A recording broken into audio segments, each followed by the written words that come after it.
Swayam Prabha. Digital India. Educated India.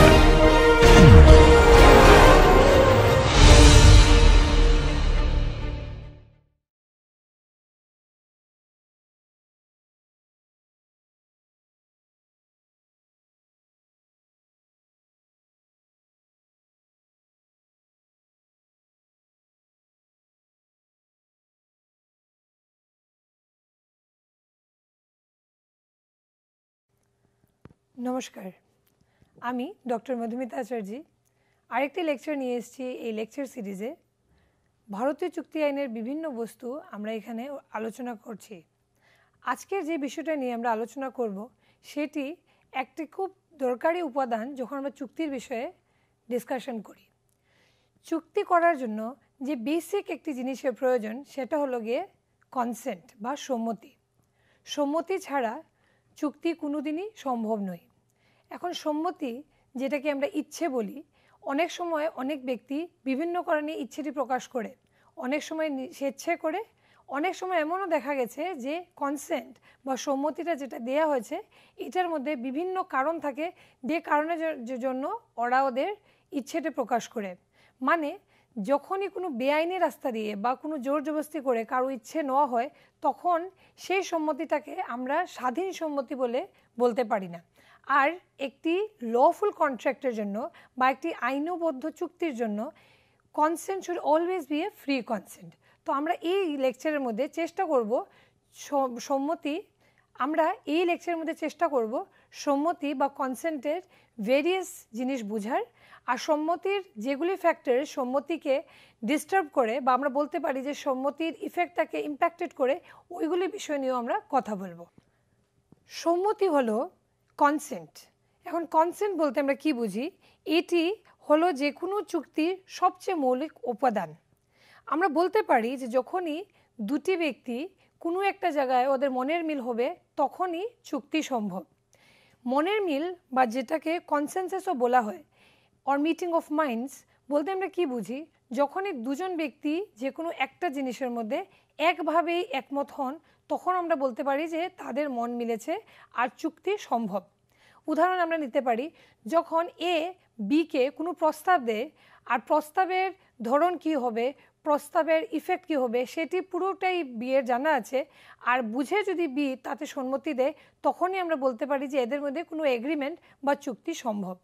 তো আমরা বুঝতে পারছি যে মনের মিল বা কনসেনসাসের খুব ইম্পর্টেন্স আছে যখনই আমরা কনসেন্ট বা সম্মতির কথা বলি। আসলে আমরা বোঝার চেষ্টা করি যে কনসেনসাস কি করে ফর্ম হয়। তো একটা জিনিসটা খুব ক্লিয়ার যে কনসেনসাস ছাড়া কোনো দিনই এক্সপ্লিসিট কোনো এগ্রিমেন্ট পসিবল নয়। এই ক্ষেত্রে আমরা একটি কেস আমরা অলরেডি এটা ডিসকাস করেছিলাম প্রথম লেকচারে, কার্লিল ভার্সেস কার্বলিক স্মোকের কেস। ওই কেসের মধ্যে কী হয়েছিল যদি আমরা জাস্ট একটা রিক্যাপ দিই, যে কার্লিল আর কার্বলিক স্মোক কোম্পানির মধ্যে কার্বলিক স্মোক কোম্পানি একটি বিজ্ঞাপন দেয়। বিজ্ঞাপনের মধ্যে ওরা বলে যে ওরা স্মোক বলস তৈরি করেছে, আর এই স্মোক বলস ব্যবহার করার পর যদি কোনো ব্যক্তির ইনফ্লুয়েঞ্জা হয়ে যায় তখন সেই ব্যক্তিকে কোম্পানি ক্ষতিপূরণ দেবে। ক্ষতিপূরণের অ্যামাউন্টটাও ওরা স্পষ্ট করে বলে দেয় ওদের বিজ্ঞাপনে যে যে কোনো ব্যক্তির যদি ইনফ্লুয়েঞ্জা হয়ে যায় তখন 100 পাউন্ড করে ক্ষতিপূরণ দেওয়া হবে। এই ভিত্তিতে ওরা 1000 পাউন্ড ওদের ব্যাংকে ডিপোজিট করে আর এই ইনফরমেশনটা ওরা অ্যাডভার্টাইজমেন্টের মধ্যে পাবলিক করে দেয়। এই ক্ষেত্রে মিসেস কার্লিল অ্যাডভার্টাইজমেন্টটা দেখার পর উনি স্মোকসগুলি ব্যবহার করেন, আর তারপরে ঘটনাক্রম এমন হয় যে ওনার ইনফ্লুয়েঞ্জা হয়ে যায়। ইনফ্লুয়েঞ্জা হওয়ার পরে উনি তো কোম্পানির এগেনস্টে ওই কম্পেনসেশনটা পাওয়ার জন্য ওনার এক্সপ্রেস করেন ওনার ডিজায়ারটা যে আমার যেহেতু ইনফ্লুয়েঞ্জা হয়ে গেছে আর কোম্পানি আগেই বলেছিল যে যদি কারো ইনফ্লুয়েঞ্জা হয়ে যায় তাকে সে ক্ষতিপূরণ পেতে এন্টাইটেল। তো এইখানের মধ্যে মিসেস কার্লিন ওই 100 পাউন্ডের কম্পেনসেশনটা ক্লেম করেন। কোম্পানি বলে যে এটা খুবই একটা জেনারেল প্রস্তাব ছিল আর ইউনিল্যাটারাল প্রস্তাব হওয়ার কারণে ওরা এখানে বারণ করে যে আমরা এই পয়সাটা দেব না। দেখেন কোর্ট এখানের মধ্যে কী হেল্ড করেছে। কোর্ট বলেছে যে the companies advertisement constituted a unilateral offer to the world. এখানে যে ইউনিল্যাটারাল বা একতরফা যে প্রপোজাল বা অফার দেওয়া হয়েছিল সেটি কিন্তু জেনারেল অফার ছিল আর সেটি সবার উপরে একসাথে অ্যাপ্লিকেবল হয়। দাস মিসেস কার্লিল যখন এটি অ্যাকসেপ্ট করলেন আর ডিরেকশন মতে স্মোক বলগুলি ব্যবহার করার পর উনার যখন ইনফ্লুয়েঞ্জা হয়ে যায় তখন আমরা বলতে পারি যে consensus was formed by the companies offer and Mrs Carlill's acceptance. But এখানে অ্যাকসেপ্টেন্সটা মিসেস কার্লি কেমন বললেন বা কেমন এক্সপ্রেস করলেন, মিসেস কার্লিল যখন স্মোক বলস ব্যবহার করলেন তখন আমরা বলতে পারি যে ওদের মধ্যে একটা বাইন্ডিং চুক্তি বা চুক্তি যেটা লফুলি অ্যাপ্লিকেবল বা লফুলি ইমপ্লিমেন্ট করা যাবে সেটা এস্টাবলিশ হয়ে গেছে। এই কেসটি একটা ক্লিয়ার ইলাস্ট্রেশন যেটা বলে যে consensus can only be achieved not only through explicit agreement but also through actions that demonstrates acceptance of an offer. তো যে কোনো অ্যাক্টে বা যে কোনো কন্ডাক্টে যে কোনো কার্যেও যদি কেউ অ্যাকসেপ্টেন্সটা নিজের বলে তাতেও কিন্তু আমরা তার সম্মতিটা ক্লিয়ারলি বুঝতে পারবো। কনসেন্টের মিনিং বা সম্মতির অর্থ যদি আমাদের বুঝতে হয় প্রথমত আমাদের বুঝতে হবে খুব সহজভাবে যে সম্মতি মানে কি। সম্মতি মানে ইচ্ছা, ইচ্ছা বা উইল যেটা আমরা বলে থাকি। যে কোনো ব্যক্তি যে কোনো কাজ যখন ওরা করে তখন অ্যাকচুয়ালি সে তার ইচ্ছে মতোই কাজটা করে, মানে আমাদের উইল আমাদেরকে ডিরেকশনস দেয় আমরা কি করব বা কি করব না। যখন আমরা চুক্তির বিষয়ে কথা বলি তখন সম্মতি বা কনসেন্টের রোলটা খুবই ইম্পর্টেন্ট, আমি অলরেডি বললাম। এখানে আমরা বলতে পারি যখনই কোনো ব্যক্তি তার ইচ্ছে প্রকাশ করে সেই ইচ্ছাটি অবশ্যই মুক্ত হতে হবে। মুক্ত মানে আমরা কি বলছি, ধারা 14 ভারতীয় চুক্তি আইন 1872-এর মধ্যে ক্লিয়ারলি বলা হচ্ছে যে ফ্রি কনসেন্ট হতে হলে কি করতে হবে। ফ্রি কনসেন্টটা বা কনসেন্টের বিষয়ে সেকশন 13-এও দিয়ে আছে, বাট 14-এর মধ্যে এমন কিছু ফ্যাক্টরসের কথা বলে হয়েছে 14 বা সেকশন 14 ইন্ডিয়ান কন্ট্রাক্ট অ্যাক্ট 1872-র মধ্যে এমন কিছু ফ্যাক্টরসের ব্যাপারে বলা হয়েছে যেগুলোর ভিত্তিতে সম্মতিটা আর মুক্ত সম্মতি থাকে না, যেমন কোয়ারশন বা জবরদস্তি, তারপর আনডিউ ইনফ্লুয়েন্স বা অযৌক্তিক, প্রতারণা বা ফ্রড, ভুল ব্যাখ্যা বা মিসরিপ্রেজেন্টেশন, ভ্রান্তি বা মিস্টেক। এই 5টি গ্রাউন্ড হলো গিয়ে সেই রকম ফ্যাক্টর যেগুলি সম্মতিকে বরাবর ইম্প্যাক্ট করে। আর এইগুলি জিনিস যখনই কোনো সম্মতিতে থাকবে তখন আমরা বুঝতে পারবো যে সেই সম্মতি স্বাধীন সম্মতি নয়।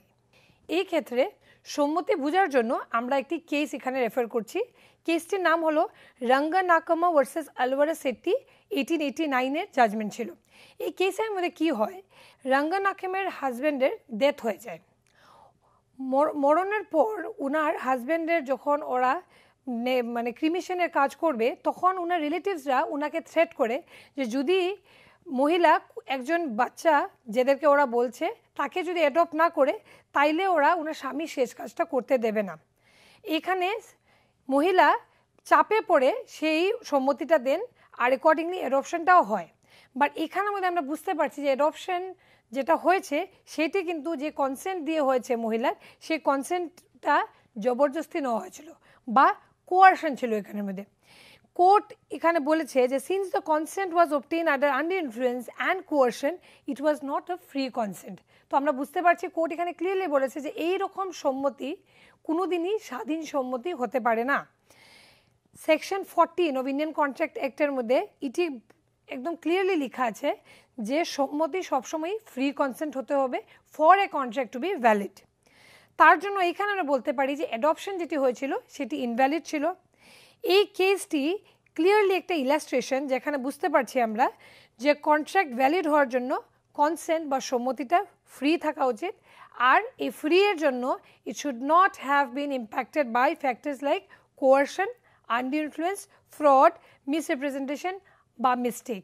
এই রকম গ্রাউন্ডস বা এরকম ফ্যাক্টরস দিয়ে সম্মতিটা ইম্প্যাক্টেড হওয়া উচিত নয়। ফ্রি কনসেন্ট যেটা আমি এখন বুঝালাম অলরেডি, এখন কিছু উদাহরণ দিয়ে আমরা বোঝার চেষ্টা করি যে ফ্রি কনসেন্ট কাকে বলে। একটি তো আমরা কেস দেখলামই, তারপর আমরা যদি এরকম উদাহরণ নিই যে আজকে দুটি ব্যক্তির মধ্যে একটি চুক্তি হলো বা এগ্রিমেন্ট হলো যে ওরা একসাথে যে কোনো একটা কাজ করবে, কাজের জন্য ওরা একজন আরেকজনকে প্রতিশ্রুতি দিল যে আমি তোমার জন্য একটি কাজ করবো, ওইটার বিনিময়ে তোমাকে কিছু করতে হবে। এখানে যদি একটি মানুষ যখন দ্বিতীয় ব্যক্তিকে সেই প্রমিসটা বা প্রতিশ্রুতিটা করছে তখন যদি তার মাথার মধ্যে অন্য কোনো ধারণা থাকে, যেমন সে যদি অন্য কোনো ব্যক্তি হয়ে তার কাছে সেজে যায়, যেটাকে আমরা অনেক সময় ফ্রড বলতে পারি, যে আজকে যদি কোনো ব্যক্তি এক্স হয়, কিন্তু এ যদি ওয়াই এর সাথে কন্ট্যাক্ট করার সময় বলে যে আমি জেড, তখন আমরা বলতে পারি যে এইখানে যে সম্মতিটা পাওয়া হয়েছে সেটা কোনোদিনও ফ্রি কনসেন্ট বলা যাবে না। যখনই সম্মতি বা কনসেন্ট ফ্রি হয় না, তখন দুটি জিনিস হবে। একটি হলো যে ফর শিওর চুক্তিটি ভয়েডেবল হবে বা সেটা ভয়েড হয়ে যাবে। সো দুটো দিকেই যদি বাতিলযোগ্য হয় বা অকার্যযোগ্য হয়, তখনই কিন্তু দুটার ইম্প্যাক্ট চুক্তির লিগ্যালিটিটা ইফেক্টেড হয়ে গেল। মানে কি, আপনি যদি কোনো অধিকার চাইছেন এরকম কোনো চুক্তির থেকে যেটা বাতিল বা যেটা বাতিলযোগ্য, তখন কিন্তু কোনো অধিকার এখানে স্থাপন করা যাবে না। তার জন্য আমরা বলতে পারি যে চুক্তি সবসময়ই সম্মতি দিয়ে তৈরি হওয়া উচিত, আর এমন সম্মতি যেটা স্বাধীন সম্মতি বা ফ্রি সম্মতি বা ফ্রি কনসেন্ট। এখন আমরা সবচেয়ে প্রথম যে ফ্যাক্টর ডিসকাস করব যেটাতে ফ্রি কনসেন্ট আর ফ্রি থাকে না বা স্বাধীন সম্মতি বা ইচ্ছেটা ইফেক্টেড হয়ে যায়, সেটা হলো কোয়ারশন। কোয়ারশন বলতে আমরা কি বুঝি? জবরদস্তি। জবরদস্তি বা কোয়ারশন ডিফাইন করা আছে section 15 of Indian contract act 1872-তে। কোয়ারশনকে সহজ ভাষায় যদি আমরা বুঝতে চাই, কোয়ারশন হলো যে কোনো ব্যক্তিকে কোনো একটা কাজ করার জন্য ফোর্স করা বা তাকে কোনো রকমের থ্রেট দেওয়া। এখন আমরা বুঝতেই পারছি যে যখন কোনো ব্যক্তি আরেকটি ব্যক্তিকে কোনো রকমের ভয় দেখাবে বা থ্রেট দিবে, তখন যদি সে কোনো সম্মতি দেয়, তখন সেই সম্মতিটা নিশ্চয়ই তার স্বেচ্ছা সম্মতিটা দেওয়া হয়নি। এখানে আমরা একটা উদাহরণ ডিসকাস করতে পারি। যেমন এ যদি থ্রেট দেয় বিকে যে আমি তোমাকে গুলি মেরে দেবো যদি তুমি সিকে ছাড়ো না।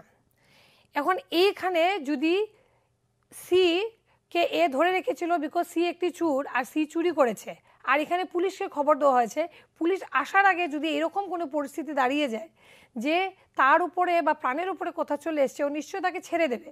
কিন্তু এইখানে আমরা বুঝতে পারছি যে পুলিশ এসে কিন্তু এই ব্যক্তিকে আবার চার্জ করতে পারে না যে তুমি কেন ছেড়ে দিলে, বিকজ এইখানে তার নিজস্ব প্রাণের ভয়টা ছিল, তার জন্য ও চুরকে ছেড়ে দিতে বাধ্য হয়েছে।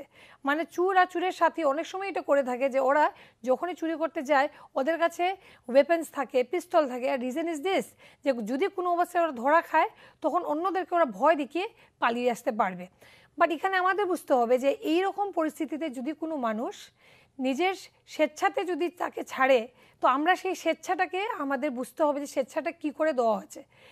এখানে কিন্তু ইচ্ছে যেটাতে প্রকাশ করা হয়েছে বা এই যে ছাড়ার যে পুরো এক্সাম্পলটা আমি দিলাম, এইখানে যখন ব্যক্তিটি ছাড়ে সে প্রচণ্ড ভয়ে ছিল যে যদি ও না ছাড়ে হতে পারে গুলিটা ওর গায়ে লেগে যাবে, ও মারা যাবে।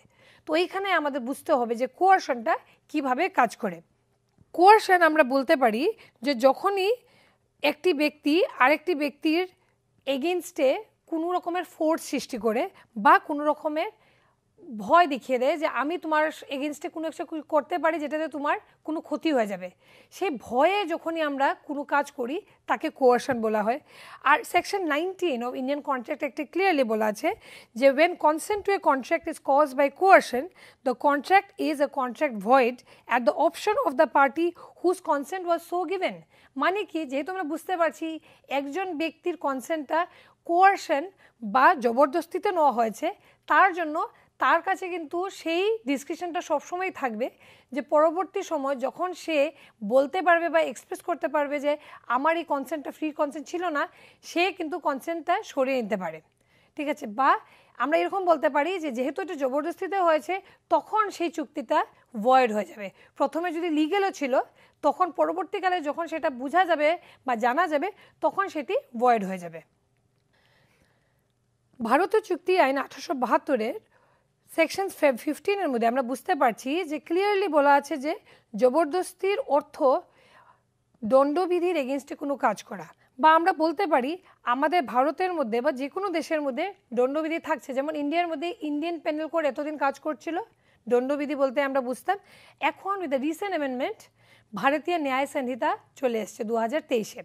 এখন আমরা যতগুলি অপরাধ ভারতীয় ন্যায় সংহিতাতে পড়ি, বিএনএস এর মধ্যে পড়ি, যত রকমের অপরাধ হতে পারে সেটা ক্রাইম এগেনস্ট বডি হতে পারে, ক্রাইম এগেনস্ট প্রপার্টি হতে পারে।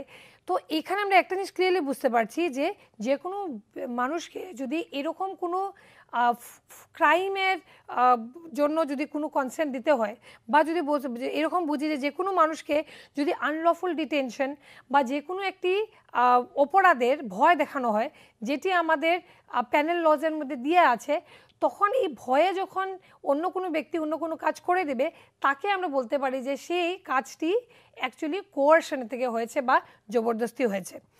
এখানে আমরা এই জিনিসটাও বুঝতে হবে যে এইখানে বার্ডেন অফ প্রুফটা কিন্তু থাকবে কার উপরে। বার্ডেন অফ প্রুফটা আমি একটু সহজে বলে দিই। যদি আমাদের আইনের মধ্যে একটা সহজ প্রিন্সিপাল আছে যে যদি কোনো মানুষ দ্বিতীয় ব্যক্তির এগেনস্টে কোনো অ্যালিগেশনস বা কোনো চার্জেস লাগায়, তখন এটা এস্টাবলিশ করার যে রেসপন্সিবিলিটিটা সেটা কিন্তু ওর উপরেই থাকছে। মানে burden of proof lies on the prosecution আমরা বলতে পারি।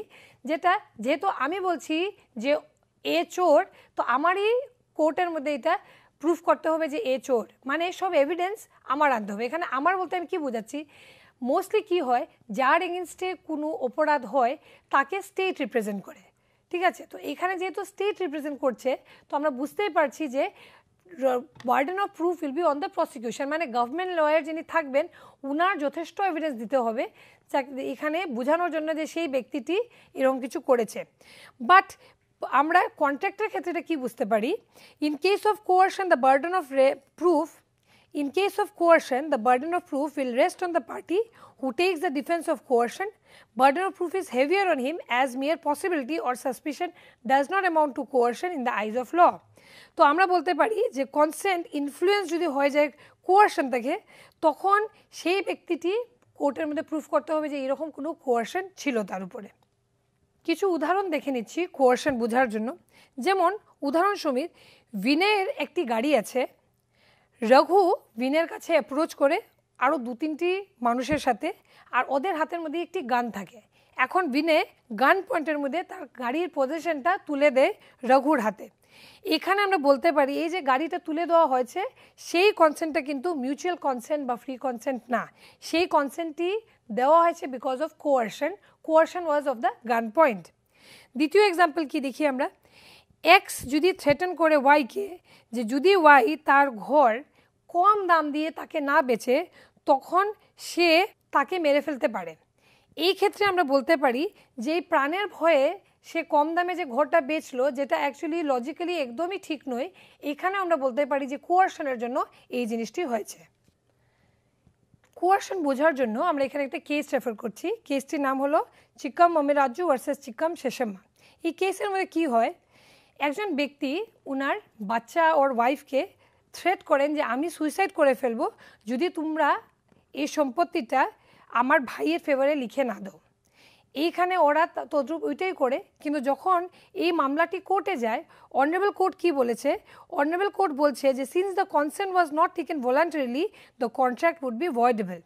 মানে কি, যে কোনো মানুষ যদি সুইসাইড দেওয়ার ভয় দেখিয়ে কোনো কাজ করিয়ে নিতে চায়, সেটা কিন্তু আইনি দিকে এটাকে খারাপ কাজ বলা হবে বা বাতিল বলা হবে। এখন ভারতীয় ন্যায় সংহিতা অ্যাটেম্প টু সুইসাইডকে বলেছে যে আর সে পানিশেবল অফেন্স নয়, কিন্তু ইন্ডিয়ান প্যানেল অ্যাক্ট যত সময় ছিল তখন অবধি সেকশন 309-এ ক্লিয়ারলি দিয়েছিল যে attempt to commit suicide is an offence. যে কোনো ব্যক্তি নিজের প্রাণ নেওয়ার যে চেষ্টা করে তাকে 1 বছর অবধি জেল দেওয়া হতো। এখন এই জিনিসটাকে রিপিল করা হয়েছে, কিন্তু এখন বিএনএসের মধ্যেও এই জিনিসটা থাকছেই। এরকম একটা অফেন্স রাখাই হয়েছে যেখানে বলা হয়েছে যে যদি কোনো ব্যক্তি, স্পেশালি পাবলিক সার্ভেন্ট, সুইসাইড করার ভয়ে অন্যকে যদি কোনো কাজ করাতে বাধ্য করে, তাকে কিন্তু পানিশমেন্ট পেতে হবে। তো এই কেসের মধ্যে আমরা বলতে পারি যে এই যে কনসেন্টটা ওরা দিয়েছে বা ওয়াইফ যে প্রপার্টিটা লিখে দিয়েছে, that property did was not a valid did, because এইখানে কনসেন্টটা যেটা দেওয়া হয়েছে এটা কোয়ারশনে দেওয়া হয়েছে, বা অপরাধ হয়ে যাবে বা ওর স্বামী প্রাণ হারিয়ে ফেলবে ওই কারণে দেওয়া হয়েছে। তো আমরা এই কেসে বুঝতে পারি যে কোয়ারশন কীভাবে কাজ করে। নেক্সট, অযৌক্তিক প্রভাব বা আনডিউ ইনফ্লুয়েন্স। অযৌক্তিক প্রভাব বা আনডিউ ইনফ্লুয়েন্স বেসিক্যালি ধারা 16 ভারতীয় চুক্তি আইন 1872-এর মধ্যে দিয়ে আছে।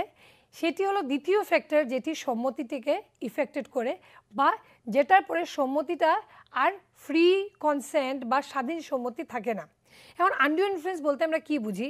অযৌক্তিক প্রভাব নামেই বোঝা যাচ্ছে যখন কোনো ব্যক্তি অন্য কোনো ব্যক্তির প্রভাবে পড়ে কোনো কাজ করে, তখন সেই প্রভাবটা কাজ করে, তখন কিন্তু সে স্বেচ্ছাতে কোনো কাজ করছে না। যেমন আজকে যদি কোনো সাধু বা কোনো ভণ্ডা সাধুই বলতে হবে, যেমন অনেক আমরা দেখেছি ইন্ডিয়াতে মধ্যে এমন হয়েছে যে অনেক সাধু সন্তরা ওদের যে সেই ফেথটা যেটা মানুষ ওদের উপরে রাখছে সেটাকে ভায়োলেট করছে। আমরা আসারাম বাপুর কেস দেখলাম, যেখানে এত লক্ষ লক্ষ মানুষ ওনার কথার ভিত্তিতে যে কোনো কিছু করে দিতে পারত। তারপরে দেখা গেছে যে উনি অনেক সময় অপরাধও করিয়ে দিচ্ছেন, যেগুলো পরে বেরিয়ে এলো। যখন এই অ্যাটেম্পট টু রেপটা ওনার এগেনস্টে চার্জ ফাইল হলো, তারপরে অনেক জিনিস বেরিয়ে এলো। তো এইটা আমরা বুঝতে পারি কি ইন্ডিয়াতে আমাদের এটা খুব বেশি হয় যখন আমরা কোনো প্রভাবে পড়ে অনেক কিছু করে যাই। অনেক সময় প্রভাবটা এমনও হতে পারে যে কোনো একটি সম্পর্কর জন্য। আজকে আনডিউ ইনফ্লুয়েন্সটা আজকে যেমন পেশেন্ট আর ডক্টর এদের মধ্যে যে সম্পর্কটা থাকছে সেটা কিন্তু একটা খুবই ইনফ্লুয়েন্সিয়াল রিলেশন। আজকে ডক্টর যদি পেশেন্টকে কিছু বলে, পেশেন্ট কিন্তু ভাববে যে তার ভালোর জন্যই ডক্টর বলছে। অনেক সময় দেখা যায় যে ডক্টররা সেই ট্রিটমেন্টের ভান করে অনেক সময় অনেক রকমের অফেন্স করে ফেলছেন। এটা হওয়া সম্ভব বিকজ অফ দ্যাট ইনফ্লুয়েন্স যেটা ওদের থাকছে পেশেন্টের উপর। আরেকটু ক্লিয়ারলি যদি বুঝতে চাই, অনেক সময় কি হয়, দু তিনটা জিনিস থাকে যেটাতে আমরা প্রভাবিত হয়ে যাই। যেমন কারোর যদি খুব ইনফ্লুয়েন্সিয়াল পজিশন থাকে সমাজের মধ্যে, সে একটা রেসপেক্টেড ব্যক্তি বা তার উচ্চশিক্ষা হায়ার এডুকেশন আছে, প্লাস এইরকমও হয় যায় অনেক সময় ইমোশনাল টাই। অনেক সময় কী হয়, যখন কোনো ব্যক্তি সম্পর্কে বা রিলেশনশিপে থাকে তখন সেই রিলেশনশিপ বাঁচানোর জন্য অনেক কাজ করে ফেলতে পারে। আর এই সব পরিস্থিতিতে আমরা বলবো যে আনডিউ ইনফ্লুয়েন্স বা অযৌক্তিক প্রভাব কাজ করেছে। এখানে দুটো জিনিস আমরা বুঝতে হবে। প্রথম হলো যে পজিশন অফ পাওয়ার বা ক্ষমতার যে অবস্থা ছিল সেটাকে উল্লঙ্ঘন করা হয়েছে। ফর এক্সাম্পল, মাস্টার আর সার্ভেন্টের যে সম্পর্ক থাকছে, অনেক সময় সার্ভেন্টরা কী করছে, ব্লাইন্ডলি মাস্টারের সব কমান্ড ফুলফিল করছে। আমরা অনেক সময় এই এক্সাম্পলটা আর্মিদের ক্ষেত্রেও দেখতে পারি যে ওদের জন্য whatever the superior tells that is like a gospel truth, ভগবানের ওয়ার্ডসের মতন ওদের জন্য কাজ করে। সো এখানে আমরা বলতে পারি যে পজিশন যখন থাকে বা যে কোনো ব্যক্তি যখন পাওয়ারফুল হন তখন কিন্তু উনি ইনফ্লুয়েন্সটা খাটাতে পারবেন। দ্বিতীয়ত, ফিডুশিয়ারি রিলেশনশিপ বা যেখানে যে কোনো সম্পর্ক যেখানের মধ্যে ট্রাস্ট বা বিশ্বাস থাকছে। এখানে উদাহরণ হতে পারে বাবা আর ছেলে বা মেয়ে আর বাবা, তদ্রূপ ট্রাস্ট আর বেনিফিশিয়ারি আর লয়ার আর ক্লায়েন্ট। এইসব সম্পর্ক এমন সম্পর্ক যেখানের মধ্যে কিন্তু ফিডুশিয়ারি রিলেশনশিপ কাজ করে বা বিশ্বাস কাজ করে। আর এইসবের মধ্যে যখন কোনো ইনফ্লুয়েন্সে কোনো ব্যক্তি কোনো ক্রাইম করে দেন বা কোনো ভুল করে ফেলেন আর উনি সম্মতি দেন কোনো কাজ করার জন্য, সেই সম্মতিটাকেই আমরা বলতে পারি এটা কিন্তু বৈধ সম্মতি না, বা it will not be a valid consent. এই consent was influenced by that undue influence of the relationship or of the position. আমরা undue influenceটা একটু ক্লিয়ারলি যদি বুঝতে চাই কিছু উদাহরণ দিয়ে, যেমন যে কোনো ব্যক্তি যদি এমন হয় যে তার মেন্টাল ক্যাপাসিটিটা কোনো অবস্থাতে ইফেক্টেড হয়ে গেল, যেমন তার বয়স, কোনো মানসিক অসুস্থতা বা কোনো ফিজিক্যাল এফ্লিকশন দিয়ে উনি ইফেক্টেড হয়ে গেলেন। এই যে ডক্টরের আমি কেসটা কেন বলছি, আজকে অনেক সময় হতে পারে যে একটি ব্যক্তি তার বোধ শক্তিটা সেরকম নেই, ও মানসিকভাবে অসুস্থ। তো মেন্টাল অ্যাসাইলামে যখন থাকছে তখন যদি ওখানে কোনো সাইকিয়াট্রিস্ট বা ডক্টর ওকে দিয়ে কোনো অপরাধ করিয়ে ফেলে বা ওকে সম্মতি দিয়ে, আজকে অনেক সময় দেখা যাচ্ছে এদের উপরে অনেক রকমের সেক্সুয়াল অফেন্স হয়ে যাচ্ছে। আর এখানের মধ্যে আমরা কনসেন্ট নিয়ে একদম অনেকবার প্রশ্ন উঠেছে যে এরকম পেশেন্ট নিজস্ব কনসেন্ট দিতেই পারে না, বিকজ ওরা বুঝতেই পারছে না। এইসব ক্ষেত্রে আমরা বলতে পারি যে the consent was not free. তদ্রূপ আমরা এরকমও বলতে পারি, আমি যে আগে বললাম, যদি কোনো স্পিরিচুয়াল মাস্টার ওনার কোনো ডিভোটিকে প্রভাব দিয়ে বলেন যে তোর সব সম্পত্তি আমাকে দিয়ে দে, তোকে ঈশ্বর ভালো করবে, আর সেই যদি সব দিয়ে দেয়, এখানে আমরা বলতে পারি যে প্রভাবটা কাজ করেছে, তার জন্য এইরকম সম্মতিটা ওই প্রভাবের জন্য দেওয়ার জন্য আমরা বলতে পারি যে it is not a free consent. এটি বোঝার জন্য আমরা একটি কেস রেফার করছি, যা হলো উইলিয়াম ভার্সেস বেলি। কেসের মধ্যে কী হন আমরা ফ্যাক্টটা দেখে নিই। এই কেসের মধ্যে the son of the defendant Bailey had forged his father's name on a promissory note to obtain money from a bank. ব্যাংকের থেকে কিছু লোন লওয়ার জন্য সে তার বাবার সিগনেচারটা জালিভাবে করে দেয়। When the forgery was discovered, the bank sought repayment. যখন bank এই বিষয়টা জানতে পারে প্রথমত ওরা বাবাকে জিজ্ঞেস করে, বাবাকে এটাও বলে দেয় যে যদি আপনি বলেন যে এই সিগনেচারটা আপনার, আমরা কিছু করব না, কিন্তু যদি আপনি ডিনাই করেন যে সিগনেচারটা আপনার দেওয়া নেই, তখন আমরা কিন্তু এই অপরাধের মধ্যে পার্টি হব না। ডিফেন্ডেন্ট বেলি ব্যাংকে যায় ওনার ছেলের সাথে, আর উনি এগ্রি করেন যে ছেলে যতগুলি পয়সা নিয়েছে উনি ঘুরিয়ে দেবেন। Bailey executed a mortgage to cover the debt. Later, he sought to have the mortgage set aside, arguing that he was under undue influence and that the bank had taken advantages of his distressing situation to secure the mortgage. এখানে বেলির উপরে একটি চাপ সৃষ্টি করে যেহেতু নেওয়া হয়েছে, তার জন্য বেলি বলে যে আমি মর্গেজটা করতে রাজি নই। এখানে আমাদের সেন্ট্রাল ইস্যু কী ছিল দেখেন, whether mortgage could be set aside on the ground of undue influence given that Bailey had acted under pressure to protect his son. এখানে যেহেতু চাপ সৃষ্টি হয়েছিল বা প্রেশার সৃষ্টি হয়েছিল আর বেলি তার জন্যই মর্গেজটা করতে রাজি হয়েছিল, তো এখানে মূল ইস্যু ছিল যে এইরকম ক্ষেত্রে আমরা কি বলতে পারি যে মর্গেজটাকে সেটিসাইড করা যাবে না, ওইটাকে বৈধ মানা উচিত। ডিসিশন কি দিয়েছেন দেখেন, কোর্ট বলেছে the House of Lords held that the mortgage could not be set aside. The court found Bailey, through influence by a desire to protect his son, had voluntarily entered into the agreement. এখানে বলা হয়েছে মানে no doubt এখানে বেলির উপরে সেই চাপটা ছিল যে বাচ্চাকে বা ছেলেকে বাঁচাতে হবে, কিন্তু যখন সেই চুক্তিতে ঢুকে তখন কিন্তু স্বেচ্ছাতে ঢুকেছে। So the House of Lords concluded that there was no undue influence by the bank because they had not coerced or manipulated Bailey into signing the mortgage. এখানে কিন্তু যখন ব্যাংক স্পষ্টভাবে বলে দিয়েছে যে আপনার সিগনেচার আপনার ছেলে করেছে, মানে ওদের টার্মস অ্যান্ড কন্ডিশনস খুব ক্লিয়ার ছিল, তাই আমরা বলতে পারি যে ব্যাংক কোনো রকমের আনডিউ ইনফ্লুয়েন্স বেলের উপরে ক্রিয়েট করে নেয়। লিগ্যাল প্রিন্সিপাল হলো এখানে যে all influence is undue influence if the influence is found to be undue. যে কোনো ইনফ্লুয়েন্সকে আনডিউ হওয়ার জন্য এটা দেখতে হবে যে কোয়ারশন বা এরকম কোনো জিনিস সৃষ্টি হয়েছে কিনা। তো ভলান্টারি অ্যাক্টে যদি কোনো ব্যক্তি কোনো কাজ করে তখন তাকে আমরা আনডিউ ইনফ্লুয়েন্স বলতে পারি না। এখন আমরা ডিফারেন্স কিছু দেখে নিই কোয়ারশন আর আনডিউ ইনফ্লুয়েন্সের মধ্যে কী কী ডিফারেন্স আছে। বেসিক্যালি প্রথমত তো লজিক্যালি আমরা দেখতেই পাচ্ছি যে একটি সেকশন 15-এ দেওয়া আছে, একটি সেকশন 16-এ দেওয়া আছে, মানে আপনার জবরদস্তি বা কোয়ারশন হলো আপনার সেকশন 15-এর মধ্যে বলা আছে আর আনডিউ ইনফ্লুয়েন্সটা সেকশন 16-এর মধ্যে দেওয়া আছে। দ্বিতীয়ত আমরা এই জিনিসটা বলতে পারি যে শারীরিক বা হিংসাত্মক শক্তি বা ভায়োলেন্ট ফোর্স ইউজ করা হয় আপনার জবরদস্তি বা কোয়ারশনের মধ্যে, কিন্তু যখন আমরা আনডিউ ইনফ্লুয়েন্সের কথা বলি তখন কিন্তু বেসিক্যালি আমরা কোয়ারশন বা আনডিউ ইনফ্লুয়েন্সটা বলতে পারি যে সে প্রভাবটা একটি ইমোশনাল স্ট্রেস বা আউটবার্স থেকে হচ্ছে, এখানে কোনো ফোর্স কিন্তু ইউজ হচ্ছে না। তৃতীয়ত আমরা জবরদস্তিতে অবশ্যই দেখি যে ক্রিমিনাল অ্যাক্টিভিটিস ইনভলভড, কিন্তু আমরা যখন আনডিউ ইনফ্লুয়েন্সের কথা বলি সেটা কিন্তু স্বেচ্ছায় করছে, সে ব্যক্তি ইনফ্লুয়েন্সে করছে কিন্তু এখানে কোনো ক্রিমিনাল ফোর্সের ইউজ হচ্ছে না। চতুর্থ হলো intention to cause or to effect any person, but আমরা আনডিউ ইনফ্লুয়েন্সের কথা যখন বলি তখন আনফেয়ার মিনস ইউজ করা হয় এই জিনিসটির জন্য বা ওর কনসেন্ট পাওয়ার জন্য। পঞ্চম হলো যে এখানে কন্ট্রাক্টে ঢোকার জন্য অ্যাডভান্টেজ উঠানো হয়, ঠিক আছে, কিন্তু অ্যাডভান্টেজটার ধরনটা অন্য। প্রথমটাতে আমরা বলতে পারছি জবরদস্তি বা কোয়ারশনের মধ্যে কী হচ্ছে, সেই রকম ব্যক্তি এন্টার করছে যে ভয়ে করছে, আর দ্বিতীয়টার মধ্যে একজন আরেকজনের উপরে সেই অ্যাডভান্টেজটা নিচ্ছে কিন্তু ওই রকম প্রভাব কাজ করছে। তো বেসিক কিছু ডিফারেন্স আছে দুটোর মধ্যে যেটা আমরা বুঝতে পারছি।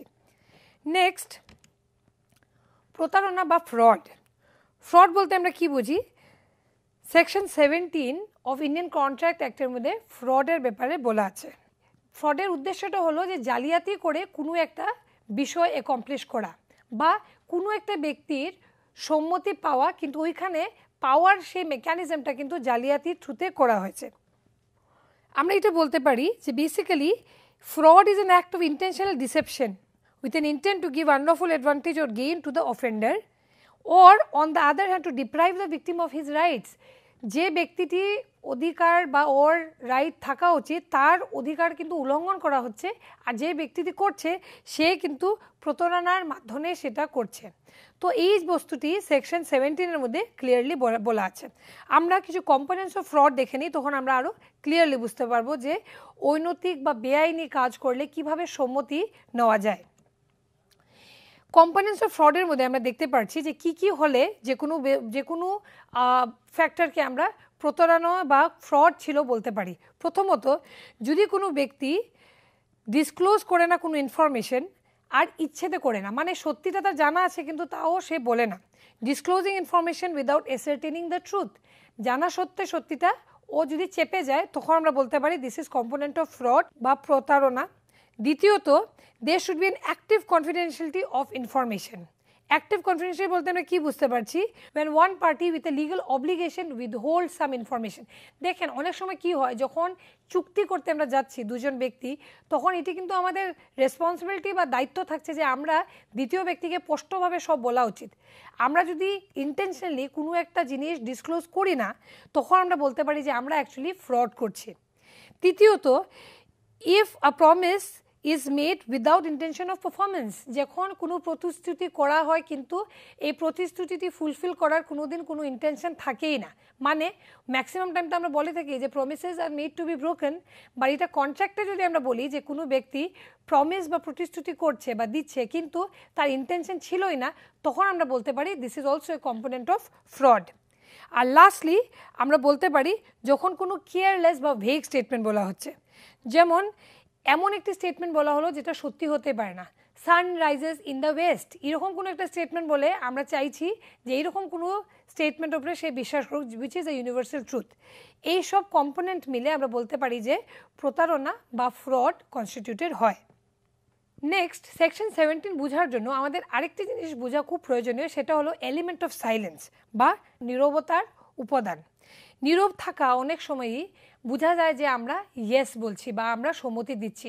অনেক ক্ষেত্রে দেখা যায় অনেক সময় যখন কাউকে জিজ্ঞেস করা হয় যে তুমি এটা করবে, তখন সে চুপ থাকছে আর সামনের ব্যক্তিটা মেনে নিচ্ছে যে তার চুপ থাকাটা অ্যাকচুয়ালি তার সম্মতি হয়েছে।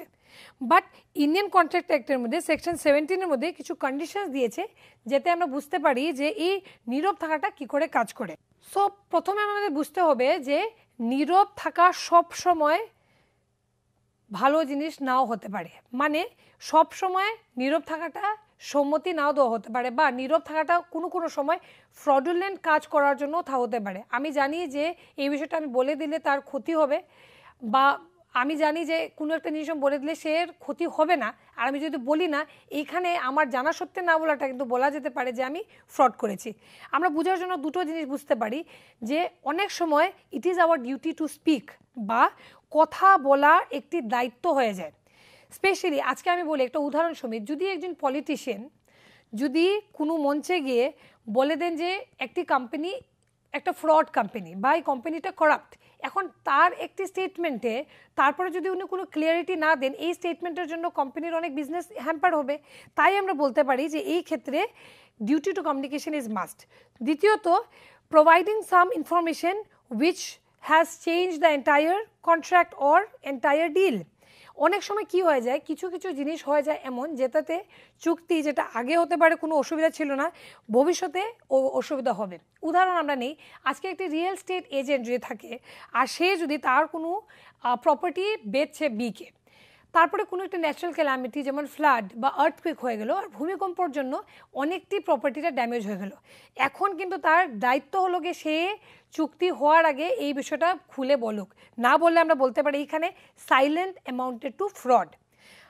কিন্তু সবসময় কিন্তু সাইলেন্স ফ্রড হয় না, এমনও হতে পারে যে কিছু পরিস্থিতি হয়ে যায় যেখানে সাইলেন্স ইজ নট ফ্রড। দুটো উদাহরণ চট করে নিয়ে নিচ্ছি বোঝানোর জন্য। প্রথমত একটি উদাহরণ নিচ্ছি, ওয়ার্ড ভার্সেস হুবের কেস। এখানে কি হয়েছে, এইচ কিছু তার জন্তু বা পিগ সেল করে ডাব্লিউকে, আর সেই পিগ বা শুয়োরদের তখন জ্বর থাকে, যখন সে বেচে তখন কিন্তু ওদের যে জ্বর ছিল সেটা বলে না, বিকজ ইট ইজ এক্সপেক্টেড যে কোনো কোনো সময় রিজনেবল ইনকোয়ারি থেকে আপনি বুঝতে পারবেন, অনেক সময় দেখেই বোঝা যায়। তো অনেক সময় বিক্রেতা সে স্পষ্টভাবে নাও বলতে পারে, এই ক্ষেত্রে আমরা বলবো যে this silence is not amounting two fraud. দ্বিতীয় এক্সাম্পলটা দেখেন, যদি এ অকশনে তার ঘোড়া বেচে দেয়, ঘোড়াটা কিন্তু অসুস্থ ঘোড়া বা ঘোড়াটার একটু মানসিক অবস্থা খারাপ, কিন্তু সে কিছু বুঝে না, ঘোড়াটা চেয়ে চেয়ে করে এত অ্যাকশন করছে দেখে বোঝা যাচ্ছে যে তার মানসিক অবস্থা ঠিক নয়। এরকম ক্ষেত্রে যদি কেউ কিনে নেয় আর সে যদি যে বিক্রি করছে সে চুপ থাকে, এইখানেও আমরা বলতে পারবো যে silence is not amounting two fraud. তারপর মিসরিপ্রেজেন্টেশন বা ভুল উপস্থাপনা কি, আমরা এটা বোঝার চেষ্টা করি। মিসরিপ্রেজেন্টেশনও আরেকটি ফ্যাক্টর যার পরে আমরা বলতে পারি যে সম্মতিটা স্বাধীন সম্মতি আর থাকে না। এখন মিসরিপ্রেজেন্টেশনটা খুব ইন্টারেস্টিং একটা ব্যাপার, কেন অনেক সময় কি হয় ম্যাক্সিমাম মানুষই মানে নিজের ইচ্ছেতে বা উইথ ইন্টেনশন মিসরিপ্রেজেন্টেশন করে না। তো সেকশন 18 ভারতীয় চুক্তি আইনের মধ্যে মিসরিপ্রেজেন্টেশনের ব্যাপারে বলা আছে। সেকশন 18 কি বলছে দেখেন, বলছে যে misrepresentation is the affirmative declaration of something false, কিন্তু যে বলছে সে কিন্তু জানে না যে এটা ফলস। এটা হতে পারে যে তার নলেজটা ছিল না, কিন্তু এখানে ইন্টেনশনটা ছিল না কিন্তু মিথ্যে কথা বলার। মিথ্যে বলা হয়েছে বিকজ তার নলেজের মধ্যে সত্যি কথাটা রেজিস্টার্ডই ছিল না। অনেক সময় হয়ে যায় যে ব্রিচ অফ ডিউটি যদি কোনো ব্যক্তি করে, where the person benefits from the deception without intent to deceive, misleads another person into disbelieving a preconceived false belief. যেহেতু ভুল বুঝে কোনো একটি ব্যক্তি কোনো একটা কাজ করে ফেলেছে, তখন আমরা বলতে পারি যে তার মানে এই মিসরিপ্রেজেন্টেশনের জন্য এই কাজটি হয়েছে।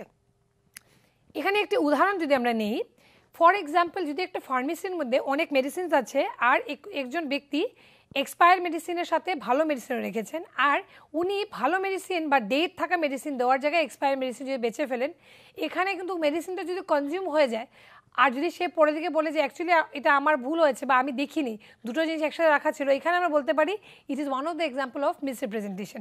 বাট অফকোর্স এখানে ওনার্সটা প্রুফ করাটা তার কাছেই থাকবে।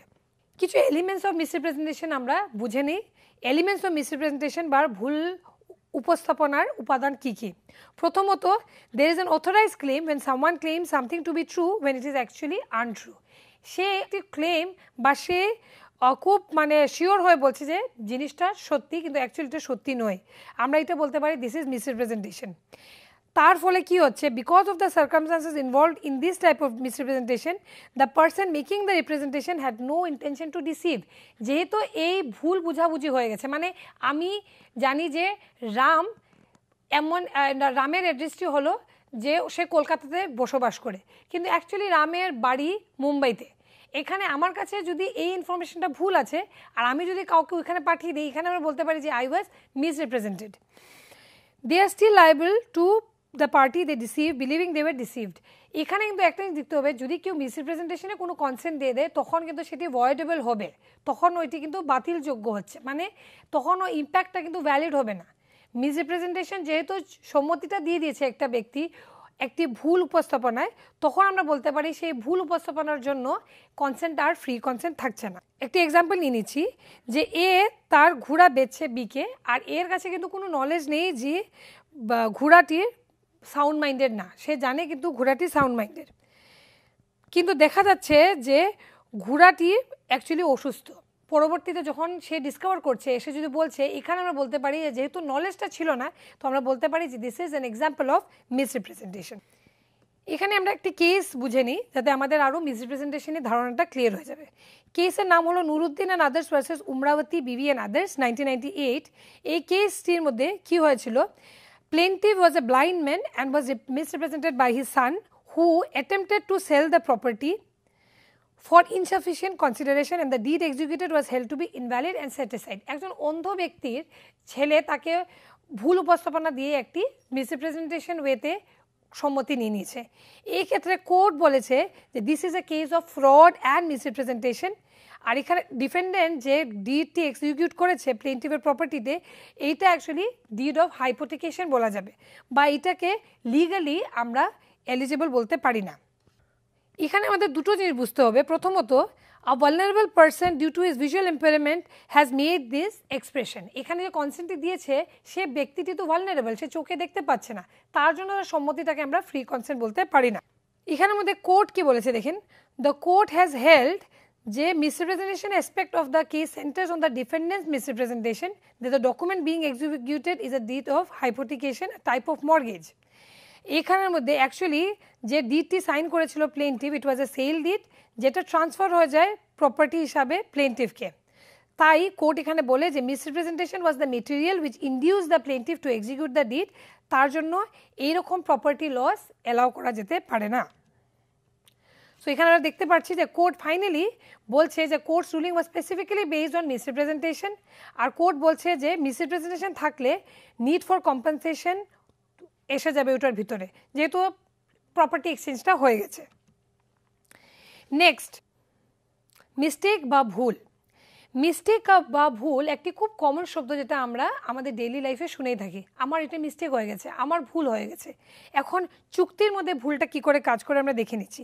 বেসিক্যালি ধারা 20, 21, 22 অফ ইন্ডিয়ান কন্ট্রাক্ট অ্যাক্ট 1872-র মধ্যে ক্লিয়ারলি বলা আছে যে মিস্টেক হলো এমন একটি বস্তু যেটার জন্য অন্য কোনো ব্যক্তির অ্যাকশন, ডিসিশন বা জাজমেন্ট চেঞ্জ হয়ে যেতে পারে।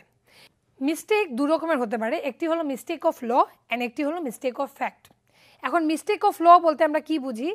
আইনের কোনো ভুল। এই জিনিসটা তোমাদের মেনে নিতে হবে যে যখনই আমরা যে কোনো দেশে থাকি, এই জিনিসটা আমাদের সবসময় জানা উচিত যে mistake of law is no excuse বা ignorance of law is no excuse. মানে আমরা কি বুঝি? যে কোনো মানুষ যখন যে কোনো দেশে বসবাস করে, এটা মেনে নেওয়া হয় যে তার জেনারেল লজের ব্যাপারে নলেজ সবসময় থাকবে বা সে কোনো বেআইনি কাজ করবে না। আরও ক্লিয়ারলি যদি আমরা বলতে যাই যে মিস্টেক অফ ল তাকে এমনটিকে মানা হচ্ছে যে যখন আমরা কোনো দেশে ট্রাভেলও করি, ওরা মেনে নেবে যে আমরা ওইখানের আইন ব্যবস্থার সম্মান করব। বেসিক্যালি দেখা গেছে যে অনেক সময় অনেক কাজ যেটা আমাদের দেশের মধ্যে বেআইনি না, অন্য দেশে বেআইনি, আর ওই দেশে গিয়ে যদি আমরা ওই কাজটা করে ফেলি তখন কিন্তু ওরা আমাদেরকে প্যানেলাইজ বা ফাইন করতে পারে, because mistake of law is no excuse. So mistake of law আমরা কি বলতে পারি? যেহেতু আমি বললাম যে ইগনোরেন্স জুরিস নন এক্সকিউজেড, এটি একটি ল্যাটিন ম্যাক্সিম, আর এটির অর্থ হলো যে কোনো ব্যক্তি যখন কোনো চুক্তিতে ঢুকছে তখন তার মেনে নিতে হবে যে সে আইনের যে কোনো বিষয়ের ব্যাপারে জানে, আর এই জানার অবস্থাতেই এই চুক্তিতে প্রবেশ করেছে। ঢুকে যদি এই আইনের কোনো একটা আইন নিয়ে যদি কোনো চুক্তিটা হচ্ছে আর সে যদি বলে যে আমি আইনের বিষয়ে জানতাম না, এরকম ভুলকে আইনের ভুল বলা হবে। এখানে একটি এক্সাম্পল আমরা নিয়ে নিই। যেমন আমাদের ভারতীয় আইনের মধ্যে লেখা আছে যদি কোনো ব্যক্তি লোন নেন তখন আইন মতে 3 মাসের ভিতরে তার লোনটা ব্যাংকের মধ্যে ঘুরিয়ে দেওয়া, ইট ইজ হিজ রেসপন্সিবিলিটি। এখন এই 3 মাসের সময়টা যদি কেউ এমনিতে অ্যাভয়েড করে নেয়, ঠিক আছে, হ্যাঁ দিচ্ছি দেবো, কিন্তু ওইটা যদি আপনি যখন ব্যাংকের থেকে লোন নিয়েছিলেন ওইটা যদি ক্লিয়ারলি লেখা ছিল যে হ্যাঁ আপনি লোন নিচ্ছেন, আপনার এই সময়ের বৃদ্ধির ভিতরে লোনটি দিতে হবে, আর আপনি যদি না দেন এখানে আমরা বলবো যে ইট ওয়াজ এ মিস্টেক অফ ল। অনেক সময় আমরা অনেক পলিসিস বা অনেক সময় মিউচুয়াল ফান্ডের অনেকগুলি এগ্রিমেন্টে দেখে থাকি যে ছোট ছোট করে একটি এগ্রিমেন্ট দিয়ে থাকে, নিচে আমাদের সই দিতে হয়। মানে ভবিষ্যতে যদি আমাদের কোনো ক্লেম হয় তখন আমরা বলতে পারবো না যে এটা আমি জানতাম না, কেন আপনি সাইন করেছেন। এটার এক্সাম্পল আমরা এটাও বলতে পারি, অনেক সময় ইন্স্যুরেন্স কোম্পানিরা ওদের এগ্রিমেন্টে লিখিয়ে ফেলে, যেমন আপনি যদি কোনো নিজের ঘরের জন্য বা প্রপার্টির জন্য কোনো একটা ইন্স্যুরেন্স করলেন, আর এই ইন্স্যুরেন্সের ওয়ান অফ দ্য গ্রাউন্ডস কি যে যদি এটা অ্যাক্ট অফ গডের জন্য হয়ে যায় যে কোনো আপনার সম্পত্তিতে কোনো ক্ষতি, যেমন ভূমিকম্প এসে গেলো আর আপনার প্রপার্টিতে কোনো ক্ষতি হলো, সেইটার জন্য কিন্তু কোম্পানি লায়াবল নয়। তো এইসব ক্ষেত্রে আমরা বলতে পারি যে যেহেতু এগ্রিমেন্ট এটা ক্লিয়ারলি লেখা ছিল, তাই পরবর্তীকালে আমরা বলতে পারি না যে আমরা এটা মানব না। এখানে আরেকটা এক্সাম্পল নেওয়া যেতে পারে, if A and B enters into an agreement based on a mistaken believe that a particular ডেপ্ট is barred by Indian limitation act then the agreement is not voidable. এখানে আরেকটা জিনিসও বুঝতে হবে যে যদি কোনো একটি ব্যক্তি ভাবে যে এটা বেআইনি কিন্তু অ্যাকচুয়ালি এটি বেআইনি না, তখন কিন্তু আবার এই চুক্তিটি কিন্তু ভয়েডেবল হবে না। মানে আইন ওইটাকে এলাও করছে, কিন্তু আমরা বা যে কোনো ব্যক্তি যে এন্টার করছে সে ভাবছে এটা বেআইনি, এইরকম কনটেক্সটে কিন্তু ভয়েডেবল হবে না, কন্ট্রাক্টটি ভ্যালিড হয়ে যাবে বা চুক্তিটি ভ্যালিড হয়ে যাবে। Next, mistake of fact. আমি ইগনোরেন্স জুরিস নন এক্সকিউজড অলরেডি ডিসকাস করলাম যে আইনের মানে আইন না জানাটা কোনো এক্সকিউজ হতে পারে না। Ignorance of law cannot be an excuse. এখন আমরা ডিসকাস করে নিই ইগনোরেন্স অফ ফ্যাক্ট বা মিস্টেক অফ ফ্যাক্ট হলে কি হয়। Mistake of fact basically refer করা আছে সেকশন নাম্বার 20, 21 আর 22-তে। বেসিক্যালি 20 আর 22-তে mistake of fact basically refers to a contract that is enter into by a party without knowing or ignoring the facts বা মেটেরিয়াল ফ্যাক্ট। অনেক সময় ভুল কোনো একটি ইনফরমেশনে আমরা চুক্তিতে ঢুকে পড়লাম, এইরকম ক্ষেত্রে কি হবে? এইরকম ভুল কিন্তু আমরা যদি মিস্টেক অফ ফ্যাক্ট বলি সেটা 3টি টাইপের হতে পারে, যেমন দ্বিপক্ষর মানে দুটি পক্ষই বাইলেটারাল মিস্টেক, একতরফা বা ইউনিল্যাটারাল মিস্টেক, আর last but not the least সাধারণ ভুল। এখন আমরা এটা বলতেই পারি যে দ্বিপক্ষ মানে দুটি পক্ষরই ভুল ছিল, তখনও এটা মিস্টেক বলা হবে। ইউনিল্যাটারাল মানে একটি মানুষেরই ভুল ছিল, তখনও একতরফা ভুলও এটাকে ভুল মানা হবে। আর অনেক সময় কিছু কমন মিস্টেকস হয়ে যায়, ওইটাও কিন্তু ভুলের মধ্যে ধরা হবে। একটি case Maharashtra versus Mayer Hans George, এই কেসটা আমরা রেফারেন্সে বলছি। এই কেসের মধ্যে A is an officer of the court and he is order to arrest Y. একে অর্ডার করা হয়েছে ওয়াইকে অ্যারেস্ট করার জন্য। এ মিস্টেকেনলি ওয়াইয়ের জায়গায় জেডকে অ্যারেস্ট করে ফেলেছে, বিকজ এর কাছে ক্লিয়ারিটিটা ছিল যে অ্যাকচুয়ালি জেড ই ওয়াই। এখানে আমরা বলতে পারি যে there was a basis of faithful intent and defence of mistake of fact. তো এইখানে আমরা বলতে পারি যে যেহেতু অ্যারেস্টটা হয়ে গেছে, অফকোর্স এটা একটা ভুল কাজ হয়েছে, কিন্তু এইখানে কিন্তু this mistake was of mistake of fact.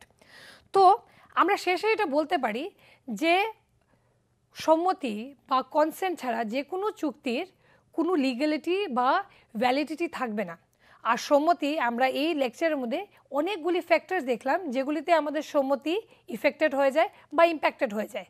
যে কোনো কন্ট্রাক্ট বা যে কোনো চুক্তি যদি ওইটাকে আমরা ভ্যালিড করতে চাই বা যদি চাই যে আইন ওটাকে মান্য দোক, তখন কিন্তু আমাদের দেখতে হবে যে দুটো পক্ষর যে সম্মতি দেওয়া হয়েছে সেই সম্মতিটা ফ্রি কনসেন্ট বা স্বাধীন সম্মতি দেওয়া হয়। এদের ইচ্ছের বিরুদ্ধে ওরা সম্মতিটা দেয়নি, মানে ওদের ইচ্ছেটি অ্যাবসলিউটলি ফ্রি ছিল আর নিজের ইচ্ছেতে ওরা চুক্তিতে ঢুকেছে। তো এই লেকচার থেকে আমরা অ্যাকচুয়ালি অনেক ক্লিয়ার আইডিয়া পেয়ে গেলাম যে সম্মতি বা কনসেন্ট কি করে চুক্তির মধ্যে কাজ করে। ধন্যবাদ।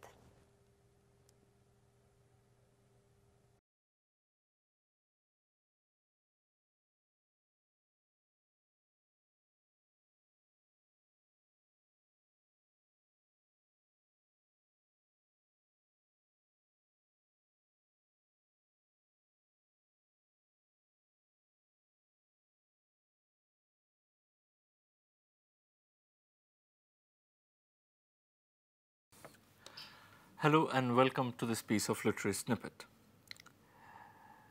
Today we are going to read a section from Virginia Woolf's novel Orlando, and the section that we are going to listen to today is perhaps one of the finest descriptions of the winter season in English literature. It is also a very fine piece of what we call fantasy writing. I have made a few changes to the original to adapt it for the purpose of reading.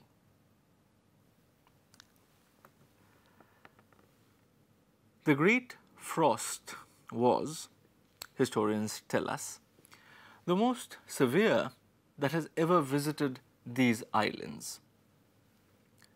Birds froze in mid-air and fell like stones to the ground.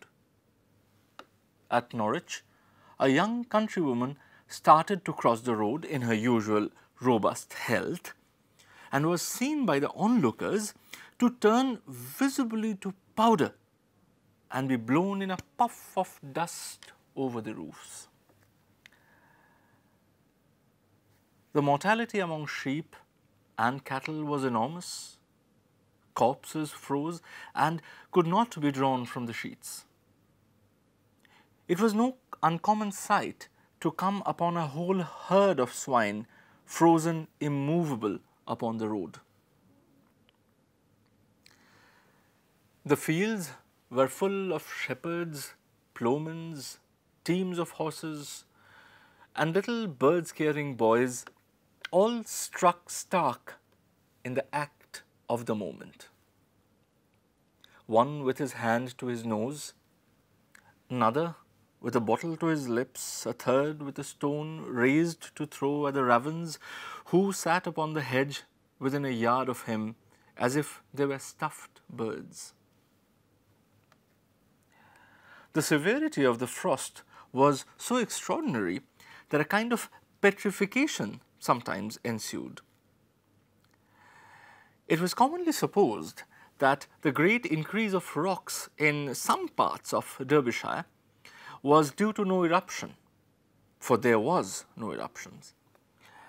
Rather, it was supposed that they were due to the solidification of unfortunate wayfarers who had been turned literally to stones where they stood.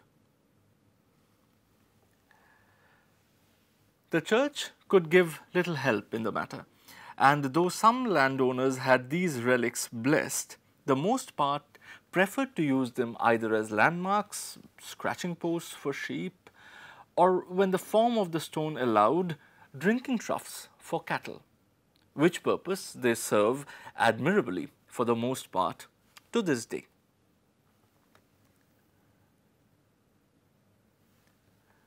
But while the country people suffered the extremity of want and the trade of the country was at a standstill, London enjoyed a carnival of utmost brilliance. The new king directed that the river, which was frozen to a depth of 20 feet, should be swept, decorated, and given all the semblance of a park or pleasure ground, with arbors, mazes, alleys, drinking booths, all at his expense, of course. Frozen roses fell in showers when the queen and her ladies walked abroad. Colored balloons hovered motionless in the air.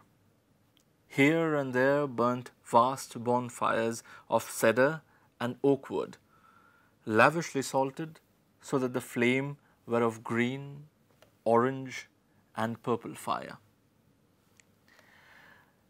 But however fiercely they burnt, the heat was not enough to melt the ice, which, though of singular transparency, was yet of the hardness of steel. So clear, indeed, was the ice that there could be seen, congealed at a depth of several feet, here a porpoise, there a flounder. Shoals of eels lay motionless in a trance, but whether their state was one of death or merely of suspended animation which the warmth would revive, puzzled the philosophers. In short, nothing could exceed the brilliancy and gaiety of the scene by day. But it was at night that the carnival was at its merriest. The nights were of perfect stillness. The moon and stars blazed with the hard fixity of diamonds, and to the fine music of flute and trumpet the courtiers danced. See you in the next episode of Literary Snippet.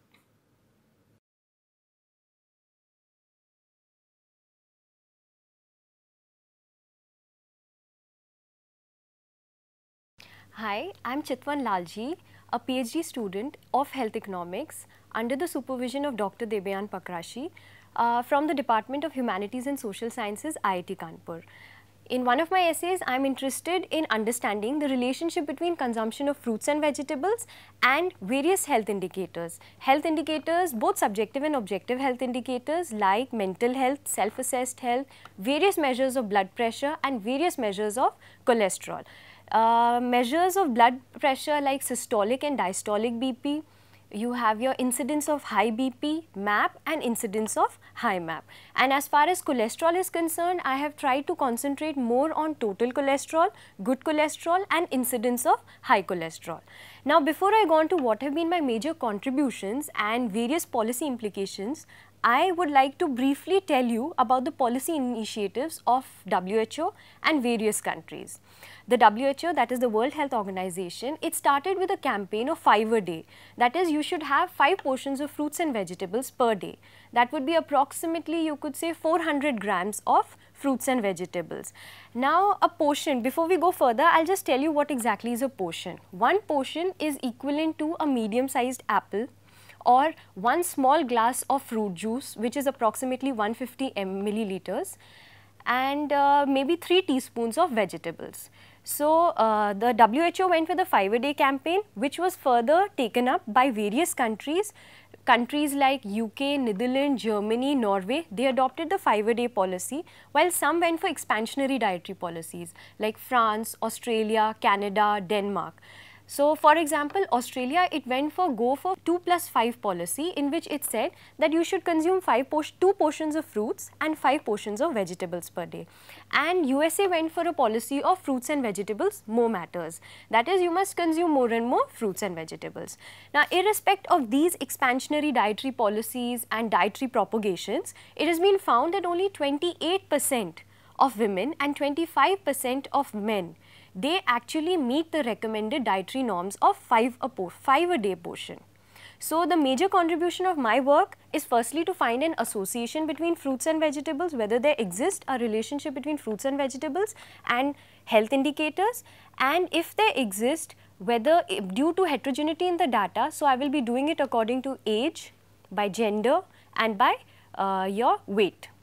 So, apart from that, I will go for policy recommendations, in which I am basically studying how much fruits and vegetables matter. Apart from that, which type matters more. So, for that I have taken data from the Health Survey of England. Health Survey of England is an annual survey which takes data, which conducts information regularly on demographic and socioeconomic characteristics. You have your lifestyle behaviors, like an individual smokes or doesn't smoke, alcohol consumption, you have your sedentary and physical activities, and you have various health indicators also which have been collected. Before I go on to what exactly is my research, I would like to concentrate more on fruits and vegetables, like what kind of questions were asked in the survey. Questions like, what kind of fresh fruit do you eat?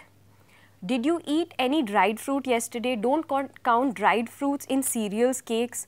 Apart from that, for vegetables, they asked how many tablespoons of vegetables did you eat yesterday. So, approximately after this whole survey was conducted, data was converted into portions of fruits, and like for example, 3 tablespoons of vegetables is equivalent to 1 portion. So, data was converted and provided to the users, that is us, from the UK Data Health Survey. So, the major contributions of my paper is that I found a strong negative association between intake of fruits and self-assessed health, then various measures of blood pressure like mean arterial pressure, high mean arterial pressure, high blood pressure, systolic and diastolic BP, and your total cholesterol. Apart from that, I have found a strong positive association between consumption of vegetables and good cholesterol. So, it is recommended in a way that if you want to control your blood pressure, you must consume more and more fruits, and as far as vegetables are concerned, they impact your good cholesterol. Apart from that, I went in for a falsification test. A falsification test is basically conducted to know whether the model that you have adopted and the conclusions that you are drawing are not spurious. So, if a falsification test is done to know, in a way it is tested by seeing an indicator, a health indicator which is not being impacted by your consumption of fruits and vegetables, and then we see whether there is significant result or not. If there is no significant result, that means your model is good and your results are non-spurious. So, what we did is, for falsification test, we took ear complaints and infectious diseases. Now, ear complaints like if you are deaf since birth or you have some kind of imbalance, body imbalance, that is not being impacted by your consumption of fruits and vegetables, and we did find insignificant results. Apart from that, infectious diseases like HIV, AIDS, etc., we found similar insignificant results, indicating that our results are non-spurious. Apart from that, we went, since there was a lot of heterogeneity in the data, like by gender, by age and by weight, we did the regression analysis. We found results which stated that as far as fruits are concerned, it impacts a male's health more than a female's health. So, it is basically said a man should consume more fruits to impact his health, whereas as far as vegetables are concerned, they impact a woman's health more. But this has been only seen as far as cholesterol is concerned, the various measures of cholesterol like total cholesterol, good cholesterol and your incidence of getting high cholesterol. Now, after this we went in for a policy implication, and in the policy implication we tried to find 2 policy implications, what matters and exactly how much portion matters. So, as far as how much portion matters, we have found that on an average 5 or more portions of fruits impact your overall health, that is your self-assessed health, your MAP your incidence of high MAP and incidence of high BP. But if you want to have a good mental health, so you can optimize your mental health by consuming 3 or 4 portions of fruits as well. And similarly, as far as self-assessed health and total cholesterol is concerned, an individual must consume 4 to 5 portions to optimally have the impact of consumption of fruits. Apart from that, vegetables have had a very little impact on your health. It only impacts your incidence of getting high MAP and high BP, and it's seen that only it impacts when you consume 5 or more portions of fruits. So, an optimum consumption of 5 or more portions of fruits and vegetables are recommended, but fruits have a more impact on your overall health on various measures like self-assessed health, mental health, your various measures of blood pressure and various cholesterol levels. Another thing that we find is which type of fruit matters. It has been seen that all size fruits, they impact your self-assessed health, your systolic and diastolic blood pressure, your mean arterial pressure, your high BP and incidence of getting high MAP and high cholesterol. But we find that as far as frozen fruits or canned fruits are concerned, they help in regulating your incidence of getting high MAP or high BP, but it has a trade-off. That means there is something negative happening. It reduces the good cholesterol in your body. Apart from this, if you have an incidence of getting high cholesterol, it is recommended that you must consume fruit juices because it has a impact in reducing your probability of getting high cholesterol. And dried fruits, they impact your self-assessed health. As far as vegetables are concerned, very little impact has been seen. It has only been seen in case of portion of salads and its association with self-assessed health. Another thing that they have seen is vegetables in composite, they have an association with good cholesterol. So, overall my research basically says that there is an association between consumption of fruits and vegetables and various health indicators, and it is highly recommended that an individual, in order to be healthy, must consume 5 or more portions of fruits and 5 or more portions of vegetables per day, but fruits have a more impact on your overall health. Apart from that, all size fruits, they have a better impact on your overall health, your mental health, various measures of blood pressure and cholesterol. So, thank you.